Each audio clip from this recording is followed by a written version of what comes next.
sociétaire de la Comédie Française au rire contagieux, acolyte éternel de Robert Hirsch, interprète inoubliable de plusieurs Molière et Marivaux, Micheline Boudet est décédée à 96 ans. Il est un rire et une voix qui continuent de résonner dans les mémoires de ceux et celles qui eurent le privilège d'aller à la rencontre de Micheline Boudet ou de travailler avec elle, disait d'elle la Comédie Française. Prix d'eau, grande dame du théâtre français, Micheline Boudet a rendu son dernier souffle à l'âge de 96 ans, apprend-on dans l'heure des pros sur CNews, mercredi 6 juillet. Sur les réseaux sociaux, sa fille lui a rendu hommage en la nommant dès après l'une des personnages des Fourberies de Scapin de Molière, l'une de ses rôles emblématiques qu'elle avait joué dans la salle Richelieu. Matt Serbinette, que là haut ton rire fasse le bonheur des anges, que le voyage soit doux, écrit avec émotion sa fille.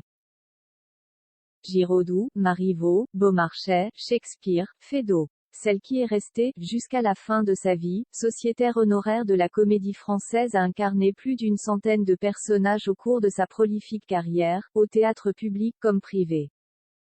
Originaire de Metz où elle naît en 1926, Micheline Boudet se tourne premièrement vers le ballet de l'Opéra National de Paris, où elle côtoie Zizi Jeanmaire et Roland Petit, avant d'embrasser la vocation théâtrale. Dès 1945, elle devient pensionnaire de la Comédie Française où elle campe premièrement des soubrettes ou des jeunes premières. Dès 1950, elle en devient la 414e sociétaire. Arlequin et Sylvia, amour immuable. Sous la direction de Jacques Charon, elle donne notamment la réplique à Robert Hirsch. Avec le metteur en scène, ils forment un trio mythique de cette époque théâtrale. Robert fut un arlequin d'une bouleversante simplicité. Micheline, de son côté, fut une Sylvia d'une naïveté frémissante. J'avais formé un nouveau couple idéal. À chaque représentation, Arlequin et Sylvia semblaient inventer du Marivaux en le tirant de leur cœur, dira de Jacques Charon à propos de leur performance dans La double inconstance.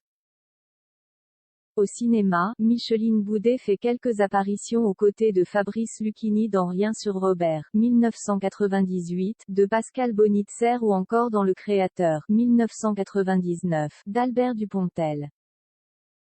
En parallèle des planches, elle publiera de nombreux livres sur le métier d'écrivain et sur le théâtre jusqu'en 1997.